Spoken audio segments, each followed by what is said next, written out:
ओम नमः सिद्धेभ्यः। नमो अरिहन्ताणं नमो सिद्धाणं नमो आयर्याणं नमो उवज्झायाणं नमो लोये सव्यसाहुणं। मंगलमय मंगलकरण वीतराग विज्ञान नमो ताहि जाति भय अरहंतादि महान। करि मंगल करि हो महा ग्रंथ करन को काज। जाते मिले समाज सब पावे निज पद राज। इस भव के सब दुखन के कारण मिथ्या भाव। ताको कर निर्मूल अब करिए मोक्ष पाव।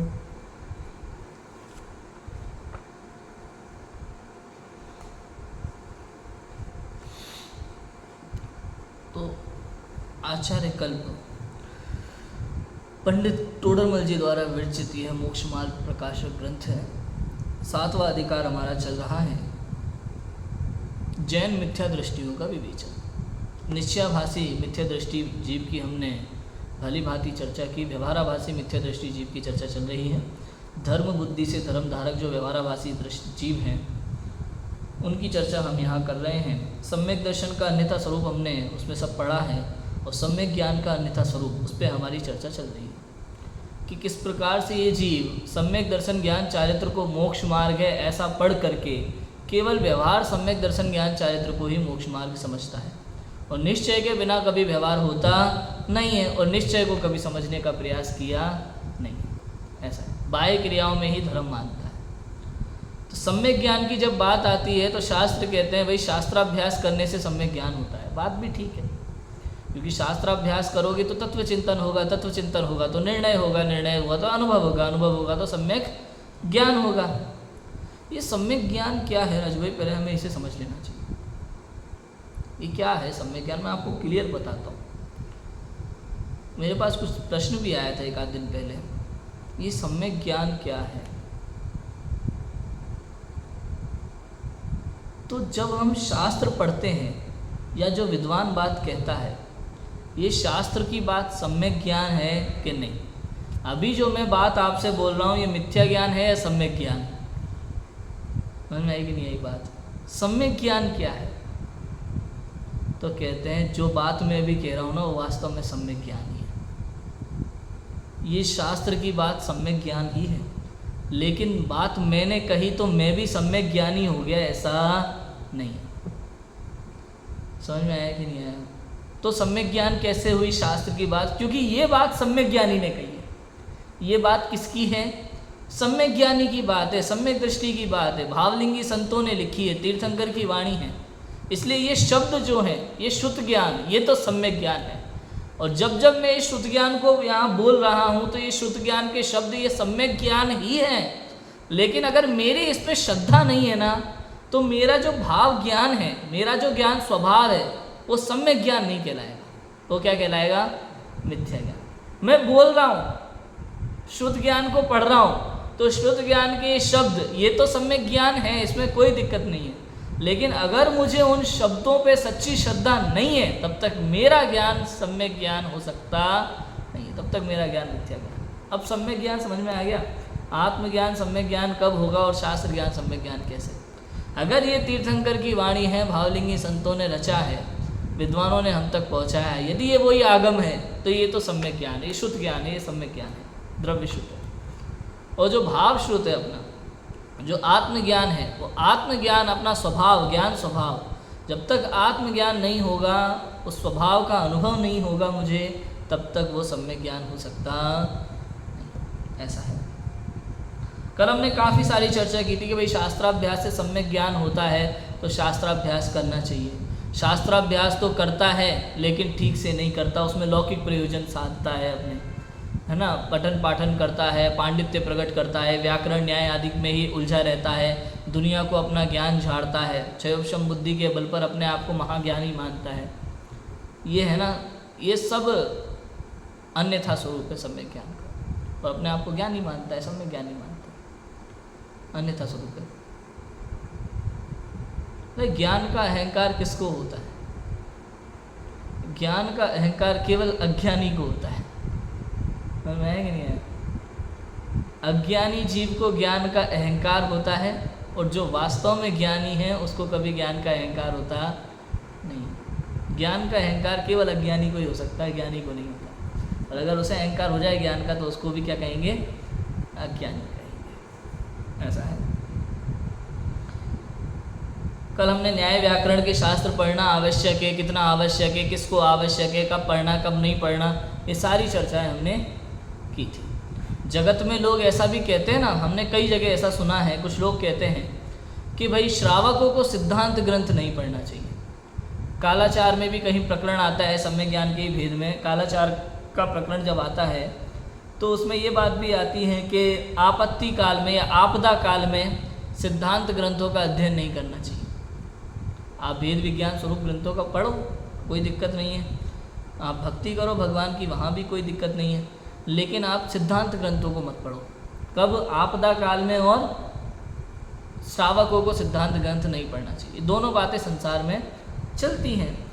देखो, कभी भी कोई भी कथन ना सर्वथा नहीं होता। प्रत्येक बात किसी व्यक्ति ने यदि कही है तो उसके पीछे कोई कारण होता है, सर्वथा नहीं है, वो सबके लिए नहीं है। एक कारण है ऐसा कहने का। क्यों? क्योंकि भाई एक तो बाढ़ आ रही है, ग्रहण लगे हुए हैं, कोई ना कोई ऐसी आपदा आ रही है जिसके कारण से कुछ भी हो सकता है, भूकंप आने वाला है या मृत्यु भी हो सकती है बहुत सारे लोगों की, हमारी। तो ऐसे समय पे आप ये मत पढ़ो कि 3 लोग कितना बड़ा है, उसकी मोटाई कितनी है, चौड़ाई कितनी है, लंबाई कितनी है, नदियाँ कितनी है, पर्वत कितने हैं। इस सब में बुद्धि मत लगाओ। क्यों? क्योंकि आपदा के काल है, कुछ भी हो सकता है। तो आपको क्या करना चाहिए? बैठ करके वेद विज्ञान करना चाहिए। या तो प्रभु की भक्ति करो या आत्मज्ञान करो, वेद विज्ञान करो। समझ में आया कि नहीं? आप सिद्धांत ग्रंथों को मत पढ़ो उस समय। ऐसे ही जब ये कहा कि श्रावकों को सिद्धांत ग्रंथ नहीं पढ़ना चाहिए, तो वहाँ भी बात वही है। क्यों? क्योंकि भाई श्रावक है गृहस्थ है, घर में अनेकों दुनिया भर के काम है, बड़ी मुश्किल से आधा पौन घंटा उसने शास्त्र पढ़ने के लिए समय निकाला होता है। अब उसमें भी वो ये पढ़ने लग जाए कि भाई ये लोक कितना बड़ा है, कितना लंबा है, कितना चौड़ा है, कितना मोटा है, और इसमें कितनी नदियाँ हैं, कितने ग्रह हैं, कितने पर्वत है, कितना क्या है, कितना क्या। अगर इस सब में ही उलझा रहेगा, कर्मों की गणना ही करता रहेगा, तो वेद विज्ञान कब करेगा?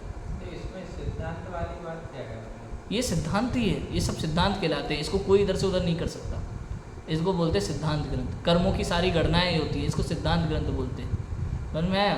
मतलब जैसा केवली भगवान ने देखा है, जैसा उन्होंने कहा है, आचार्यों ने भी आचार्यों ने अपने अनुभव के बिना भी लिखा हो तो वैसा का वैसा है। समझ में आया? द्रव्यानुयोग आदि ग्रंथ में अनुभव से लिखते हैं आचार्य, अपने अनुभव से प्रमाण करते हैं। लिखा ना कुंदबंध आचार्य ने, मैंने अपने अनुभव से प्रमाण किया है, तुम भी अपने अनुभव से प्रमाण करके स्वीकार करना। कर्म सिद्धांत में आप अपने अनुभव से प्रमाण नहीं कर सकते, क्योंकि उसको प्रमाण करने के लिए आपको सर्वज्ञता चाहिए। समझ में आया कि नहीं आया? नरक में क्या चल रहा है आपको कैसे मालूम? स्वर्ग में क्या चल रहा है, कितने क्या है, कितने मंदिर है, कैसे पता आपको? कितनी ऊंचाई, कितनी लंबाई, ये सब केवल सर्वज्ञ केवल ज्ञान का विषय है। इसलिए वो सिद्धांत है, ऐसा ही है। ऐसा कर्मों के सिद्धांत, इतने इतने कर्म की प्रकृति से ऐसा ऐसा होता है, ऐसा ऐसा नहीं होता, ये सब सिद्धांत ग्रंथ कहलाते हैं। कर्णानियोग के पूरे ग्रंथ, ज्योग्राफी की सारी चीज़ें सब सिद्धांत ग्रंथ कहलाते हैं। समझ में आया? तो ऐसा है। तो कहा कि भाई इन ग्रंथों के आप अध्ययन करते रहोगे कि कौन से कर्म का बंध किससे हो रहा है, कैसे हो रहा है, कैसे नहीं हो रहा है, ये सब आप पढ़ लोगे, उससे आपका अभी लाभ क्या होने वाला है? वेद विज्ञान करो। आपके पास आधा पौन घंटे का मुश्किल से समय मिला है, तो आप ये पढ़ो ना वेद विज्ञान की बात। कहाँ आप कर्म सिद्धांत में उलझे हो? समझ में आया कि नहीं है? लेकिन इसका मतलब ये नहीं है कि वो जीरो है। आचार्यों ने जंगल में फालतू मेहनत नहीं की है कि आचार्य धरसेन ने उपदेश दिया, धवला महाधवला जय धवला निकले, षटखंडागम की रचना हुई है, ये सब ऐसे ही नहीं हुआ है। बहुत उपयोगी ग्रंथ हैं, पढ़ना ही चाहिए। लेकिन कब? जैसे टोडर मल जी थे, खूब समय था, उनका काम ही यही था। जिन जीवों को संसार में रुचि कम होती है, वैराग्य वाले जीव होते हैं, जिनको आत्म कल्याण की भावना है, वही ये सब कर पाते हैं। समझ में आया कि नहीं आया? वही कर सकते हैं, हर कोई नहीं। जिनको क्षयोक्षम बुद्धि होती है तो अच्छे से अच्छी चीज़ पकड़ लेते हैं वो आराम से, उनके पास समय है उसके लिए ज़्यादा। और जिसको घर गृहस्थी के कामों में या पाप क्रियाओं में अटके पड़े रहते हैं, उसके पास वैसे दुनिया भर के काम बहुत हैं, तो वो कहाँ से पढ़ेगा? ये तो उन जीवों की बात है जिनको घर गृहस्थी के कामों में ज़्यादा रुचि नहीं है, उतना ही कमाते हैं जितनी आवश्यकता है, बाकी सारा समय अपना स्वाध्याय में लगाते हैं। ऐसे जीव ही ये सब कर पाते हैं, सब नहीं कर सकते। समझ में आई बात? तो ऐसा है। फिर भाषा रूप ग्रंथ किस लिए बनाते हैं, उनकी चर्चा भी की। उसके बाद आज चर्चा चलनी है पेज नंबर 236 पर, सबसे नीचे का पैराग्राफ, कि कितने ही जीव पुण्य पापादिक फल के निरूपक पुराण आदि शास्त्रों का, पुण्य पाप क्रिया के निरूपक आचार आदि शास्त्रों का तथा गुणस्थान मार्गणा कर्म प्रकृति त्रिलोक आदि के निरूपण करणानुयोग शास्त्रों का अभ्यास करते हैं, परंतु यदि आप इनका प्रयोजन नहीं विचारते तब तो तोते जैसा ही पढ़ना होगा, और यदि इनका प्रयोजन विचारते हैं तो वहाँ पाप को बुरा जानना, पुण्य को भला जानना, गुणस्थान आदि का स्वरूप जान लेना तथा जितना इनका अभ्यास करेंगे उतना हमारा भला है इत्यादि प्रयोजन का विचार किया है। सो इससे इतना तो होगा कि नरकादि नहीं होंगे, स्वर्गादि होंगे, परंतु मोक्ष मार्ग की तो प्राप्ति होगी नहीं। भाई आपका प्रयोजन कहाँ है? बताया था ना, भूल बताया था शुरू में ही, समझ में आया कि नहीं? 7 तत्वों की भूल में ही शुरू में ये बात बता चुके हैं कि भाई ये जीव क्या करता है ना, पुण्य पाप को एक मानता है। मोक्ष तत्व की भूल में ये बात आई थी कि ये जीव स्वर्ग और मोक्ष का अंतर ही नहीं समझता, और इसको मोक्ष मार्ग का भी अंतर नहीं पता। कई बार तो लोग कह देते हैं, जानते हैं, कई बार कह देंगे नहीं हमें स्वर्ग और मोक्ष का अंतर पता है भाई साहब। अच्छा क्या पता है आपको? कि देखो ऐसा है, स्वर्ग में इंद्र होते हैं, वो बहुत सुखी हैं, और जो सिद्ध भगवान हैं वो स्वर्गों से भी ज़्यादा ऊपर है, वो महासुखी है, वो अनंत सुखी है। लेकिन इन्होंने ये नहीं समझा कि स्वर्ग में जो इंद्र है वो इंद्रिय सुख वाला है, और इंद्रिय सुख वास्तव में दुखी है, और सिद्धों का सुख सच्चा सुख है, अतीन्द्रिय सुख है। दोनों के मार्ग ही अलग हैं। समझ में आया कि नहीं आया?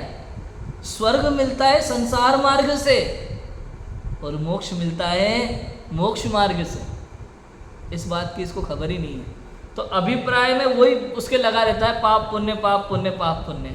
तो मोक्ष मार्ग की तो चर्चा ही नहीं है, मोक्ष मार्ग की तो बात ही नहीं करता, मोक्ष मार्ग का तो विचार ही नहीं करता, उसका अभिप्राय ही नहीं है। शास्त्र भी पढ़ता है तो ये सोच के पढ़ता है परिणाम शुभ रहेंगे तो कम से कम पाप बंद नहीं होगा, इसके आगे उसकी सोच ही नहीं है, सोच ही बहुत हल्की है, तो क्या करें?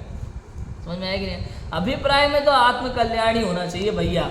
ये बात 100% सही है कि आप पाप क्रियाओं में लगे रहोगे पाप का बंद होगा, ये आप शास्त्र इत्यादि पढ़ रहे हो तो पुण्य का बंद होगा, लेकिन पुण्य के बंद के लिए शास्त्र पढ़ रहे हो ऐसा नहीं करना। आत्मकल्याण के लिए पढ़ना, पुण्य के लिए नहीं पढ़ना।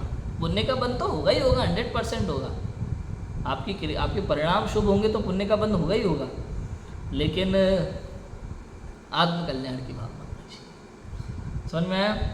देखो कितने ही जीव पुण्य पापादिक फल के निरूपक पुराण आदि शास्त्रों का और पुण्य पाप क्रिया के निरूपक आचार आदि शास्त्रों का तथा गुणस्थान मार्गणा कर्म प्रकृति त्रिलोक आदि के निरूपक करणानुयोग शास्त्रों का अभ्यास करते हैं, परंतु यदि आप इनका प्रयोजन नहीं विचारते तब तो तोते जैसा ही परिणाम हुआ।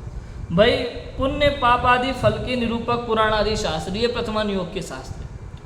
जब जीव अपने जिस भाव में जीव जो भी परिणाम करता है उन परिणामों का फल क्या होता है, ये प्रथमानुयोग शास्त्रों में बताया। ये प्रथमानुयोग शास्त्र पढ़ना अत्यंत आवश्यक है ताकि आपको पता लगे कि वर्तमान में मेरे द्वारा जो क्रियाएं होती हैं इनका फल क्या होता है, इनका संसार से भय कैसे लगेगा। हाँ, संसार से भय होना बहुत जरूरी है भैया। सम्यक दृष्टि जीव भी संसार से डरते हैं। लिखा ना पंडित टोडरमल जी ने लिखा था पहले अधिकार के, शायद लास्ट में लिखा था, मैं आपको पढ़ के सुनाता हूँ। पहले अधिकार के लास्ट में उन्होंने क्या लिखा था? हाँ, ये स्वाधीन उपदेशदाता गुरु का योग मिलने पर भी जो जीव धर्म वचनों को नहीं सुनते वे धीट हैं और उनका दुष्ट चित्त है, और अथवा जिस संसार भय से तीर्थंकर आदि डरे उस संसार भय से रहित हैं वे बड़े सुभट हैं। ऐसा लिखा है। तीर्थंकर भी जिस संसार भय से डरते हैं, तुझे उससे डर नहीं लगता तो तू कैसा है? सुभट है।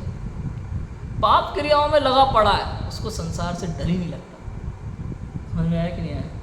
इसलिए तो संसार से डरे, संसार में नरक आदि से डरे, तब तो आत्मकल्याण की भावना भाएगा ना, तो कैसे भाएगा? इसलिए प्रथमान योग के शास्त्रों का उपदेश है, पुण्य पाप के फल का बहुत निरूपण किया है। कभी तू ये भी मत समझ कि मैं इतना पापी, इतना पाप क्रियाएं करता हूँ। अरे भाई, जब जागो तभी सवेरा। देख, तू मारीची जैसा पापी भी तीर्थंकर बन गया तो तू क्या है, ये भी बताते हैं। प्रथमान योग के शास्त्रों से बहुत ताकत मिलती है। आपके जीवन में कैसी भी दुखद परिस्थितियां आए, प्रथमान योग के शास्त्र पढ़ो आप, तो आपको पता चलेगा अरे मेरे क्या ऐसी ऐसी दुखद परिस्थितियां आई हैं कि क्या बताएं। आप बताओ राजू भाई, समझ में आया कि नहीं आया? जब मैं कोटा में पढ़ता था ना, जब भी किसी बात को लेकर के मेरा मूड ऑफ होता था, मेरा मन नहीं लगता था, किसी से बात करने का मन नहीं करता था, तब मैं जाकर के लाइब्रेरी में बैठ जाता था और प्रथमान योग की कहानियाँ पढ़ता था। और फिर मैं सोचता था, यार इनके जीवन में इतनी बड़ी बड़ी घटनाएं घट गई, मेरे साथ तो जरा सा हुआ है। पूर्व कर्मों का फल है, बिना कर्म के उदय के कुछ हो सकता?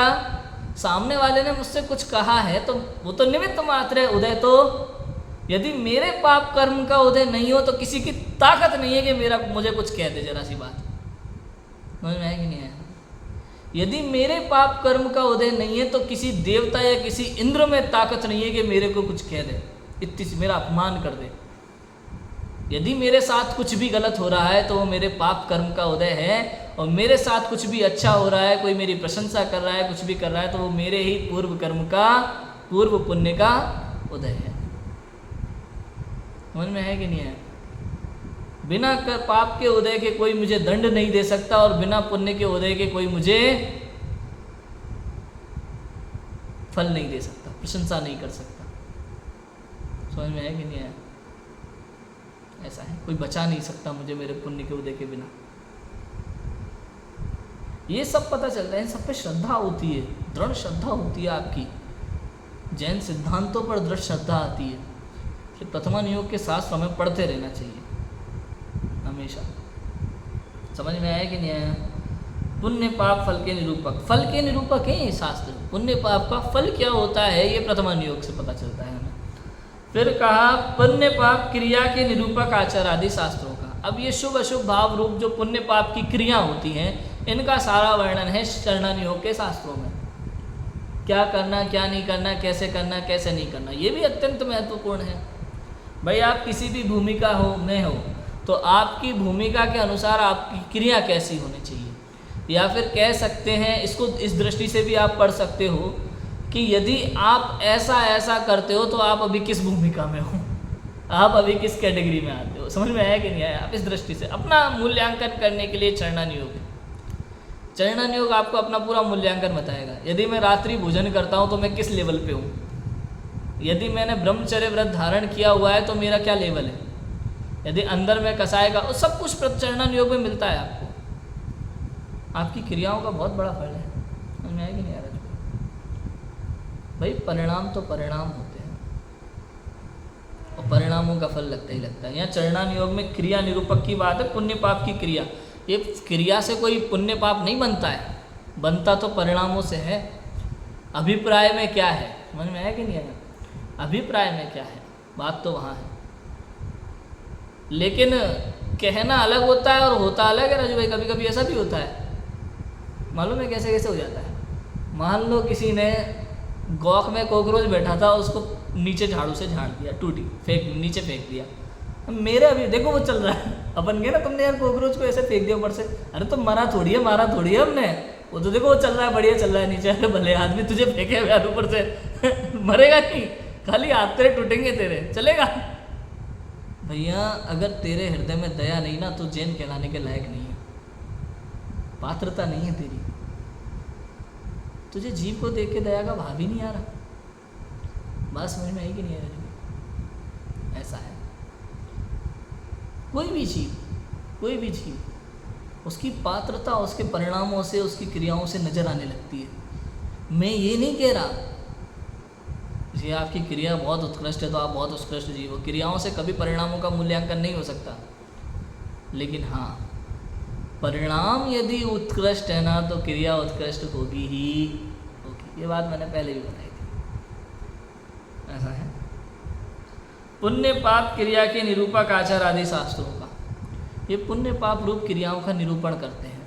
चरणन योग के शास्त्र कौन सी क्रिया करने योग्य है, कौन सी नहीं करने योग्य है, ये सब बता देते हैं। भाई ये करना और ये नहीं करना। इसके बाद अपनी शक्ति अनुसार आप नियम लो, और लेना ही चाहिए, वरना पाप फ्री का पाप बंद होता है।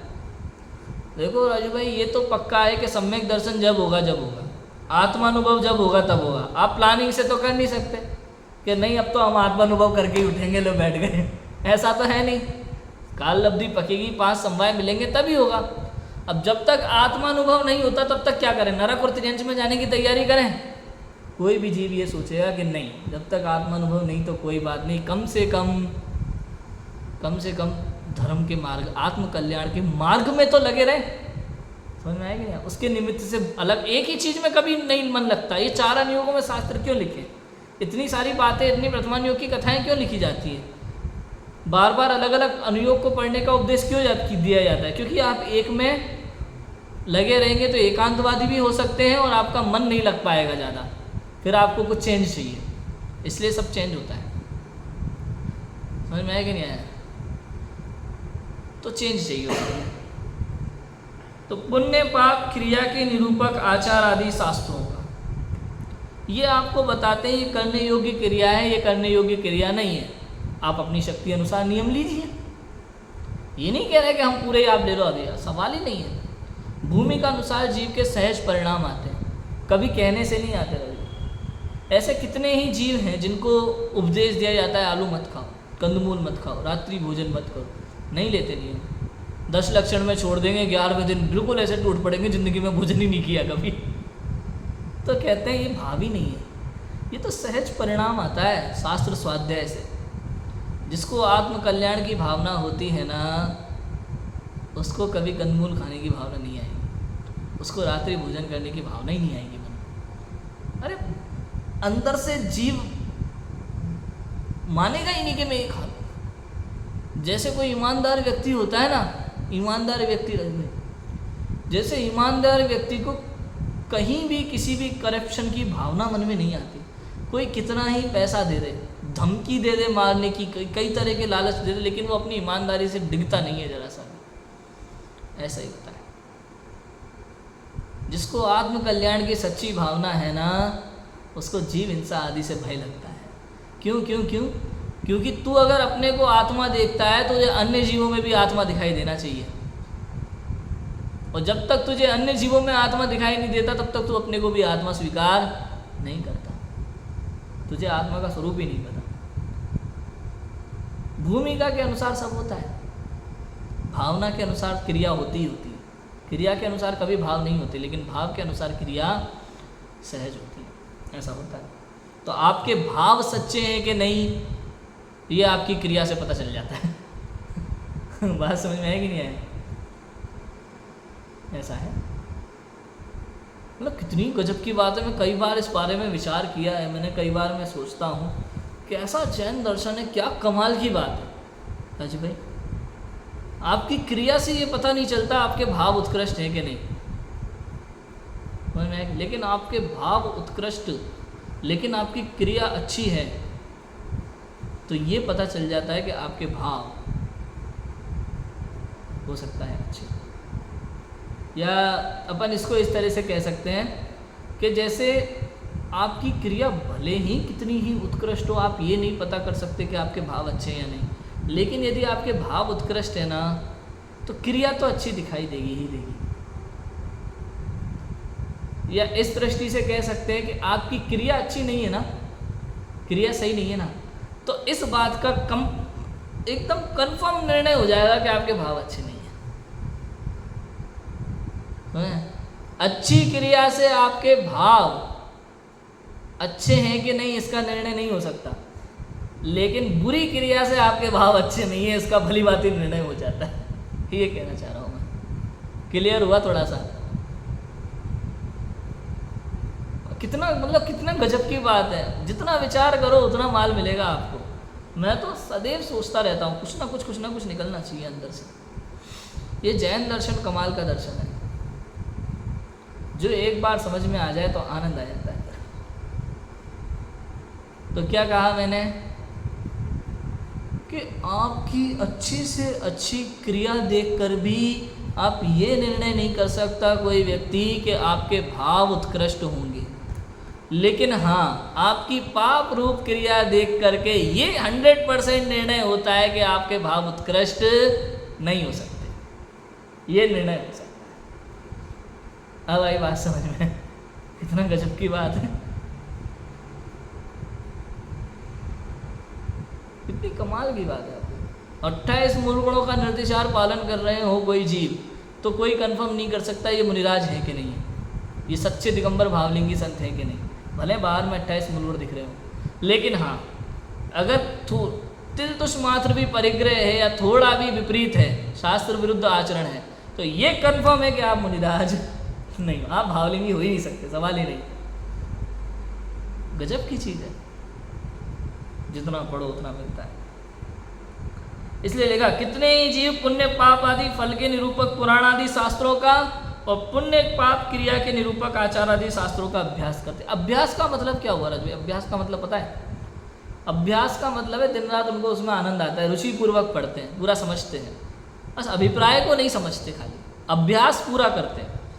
जैसे किसी से बात की अपन ने, क्या वो सेठ सुदर्शन, तुरंत आपको पूरी कथा सुना देंगे, पूर्व निकाल के बता देंगे, नाम पता सब। ये से कहते हैं अभ्यास, गजब का अभ्यास।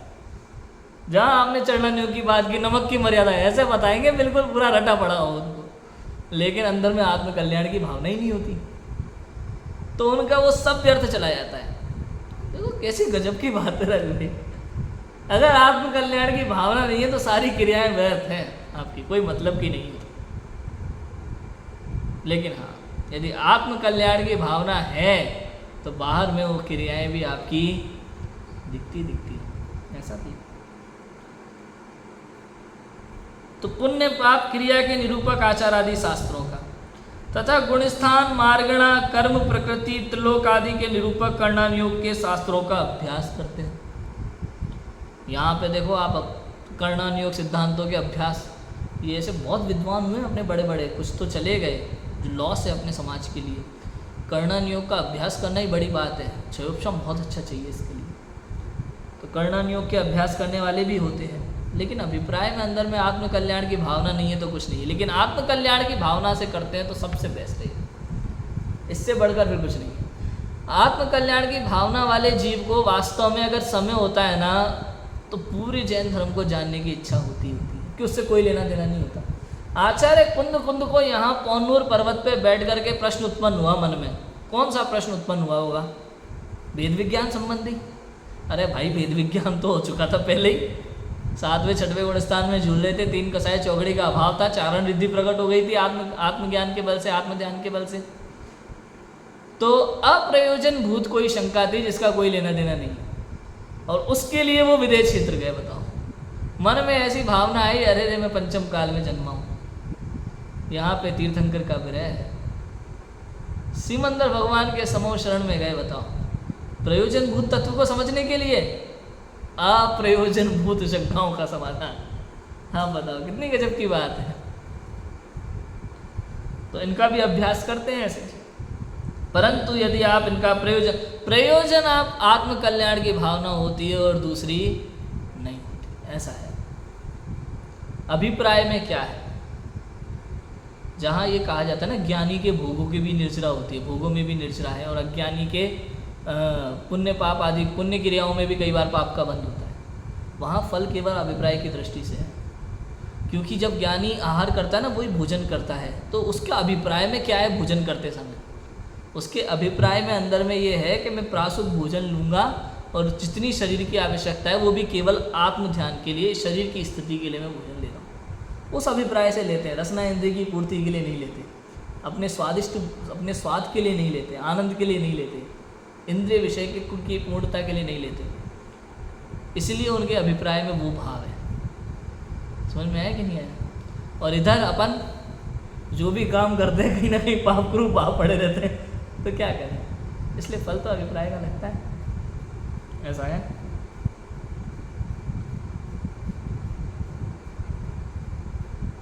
परंतु यदि आप इनका प्रयोजन नहीं विचारते, तब तो तोते जैसा ही परिणाम हुआ और यदि इनका प्रयोजन विचारते हैं तो वहाँ पाप को बुरा जानना, पुण्य को भला जानना, गुण स्थान आदि का स्वरूप जान लेना तथा जितना इनका अभ्यास करोगे उतना हमारा भला होगा इत्यादि प्रयोजन विचार किया तो इससे इतना तो होगा कि नरकादि नहीं होंगे, स्वर्गादि होंगे, परंतु मोक्ष मार्ग की तो प्राप्ति नहीं होगी। दो तरह के जीव हैं अभ्यास करने वाले इसमें। एक तो वो जो प्रयोजन का विचार ही नहीं करते, पढ़ने से मतलब है। दूसरे वो जो प्रयोजन विचार दें तो इतना कितना कि भाई पाप को बुरा जानना है और पुण्य को भला जानना है। पाप पुण्य दोनों एक हैं, दोनों बंध के कारण हैं, दोनों संसार ही हैं। मोक्ष मार्ग और सुख का मार्ग इससे कुछ अलग है।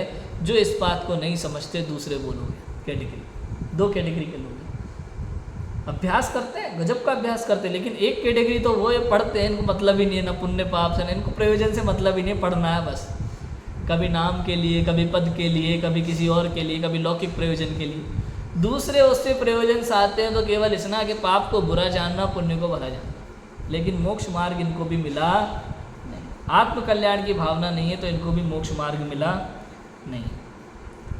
तो प्रथम सच्चा तत्व ज्ञान हो, वहाँ फिर पुण्य पाप के फल को संसार जाने, शुद्धोपयोग से मोक्ष माने, गुणस्थान आदि रूप जीव का व्यवहार निरूपण जाने इत्यादि जो का त्यो श्रद्धान करता हुआ इनका अभ्यास करे तो सम्यक ज्ञान हो।